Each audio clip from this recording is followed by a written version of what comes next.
This world is all about branding and marketing. The #1 branders in the universe is the United States. They made United States seem like it's the best place in the world to be.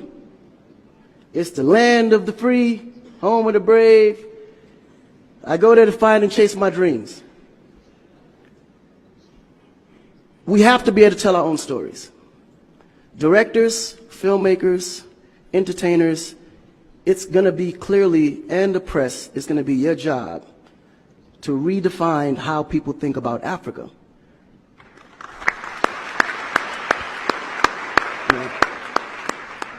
Because you're here, you see what's going on. You clearly can see in a vivid picture the good, the bad, and the ugly.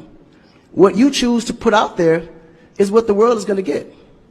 Because I can tell you right now, in Chicago alone, there's more people dying in Chicago than there was in the war in Iraq. But you would never see that. There's a lot of things that's happening in the U.S. that you would never see because they choose to show you what they want you to see for...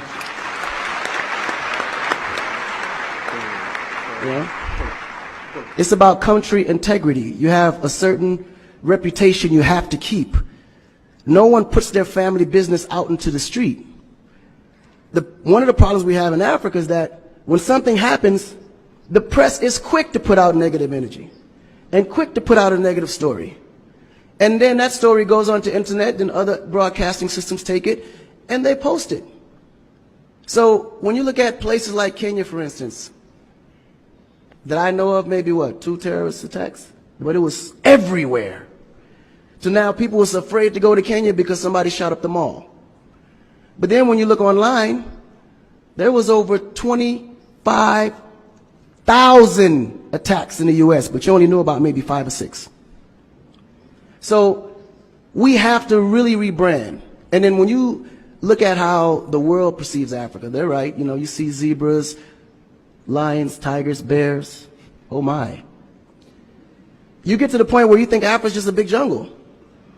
The images that they're showing of Africa is historical images.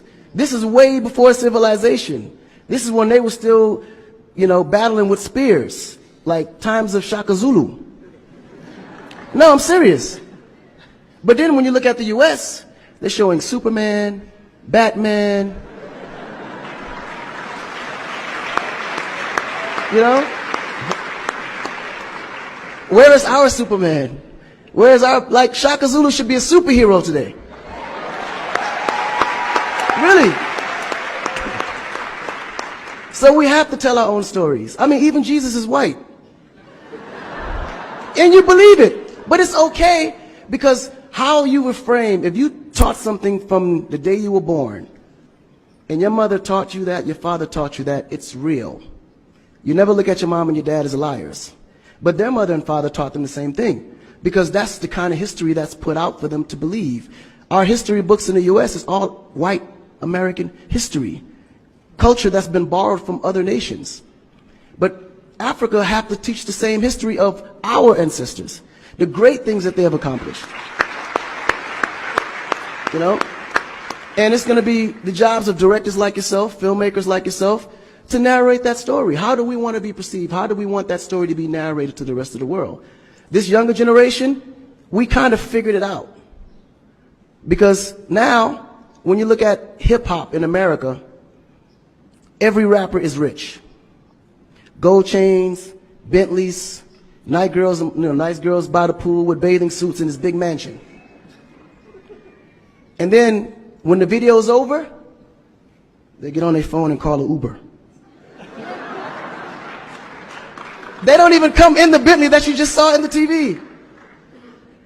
But you go to Nigeria, we got Wizkid, Davido, P-Square, all these guys driving a Bentley, Mercedes. They actually own those cars. That's the difference. But if we don't translate that, they will never know. They think we're going to leave the shoot and go home on a horse or a zebra. Because that's what they know. This is why African Americans are so afraid of Africa. You mention Africa, they start shaking. There's so much fear. They don't know how to translate that. It was just recent that people are now saying, yeah, man, you know what? I rock with Africans, man. You know what I'm saying? I want to do some collaborations, man. Yo, man, I need an Afrobeat remix, you know what I'm saying? But before, they be like, man, I don't know that dude. I'm not putting him on my record.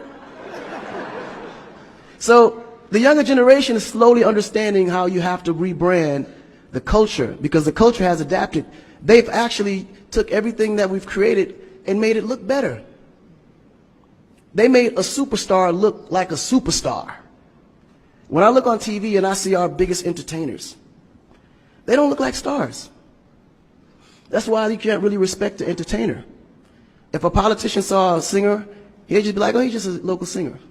But if he go to that local singer's performance, he may sell out the stadium because he has a huge influence, but the image is not there. So we have to take the image as a huge accountability for ourselves and realize that Africa really does have a reputation. But if we allow our stories to be told, our stories will be told according to their agenda on what they need to be able to benefit from Africa. So we have to tell our story so we can be able to understand how we can utilize that story to benefit for our agenda. You know? So in closing, this job is for the entertainers, the filmmakers, the reporters, and anyone that creates content. We have to rebrand. And we have to rebrand it in the way that we see it and tell the story to where they can understand it, feel comfortable, and want to come here and invest.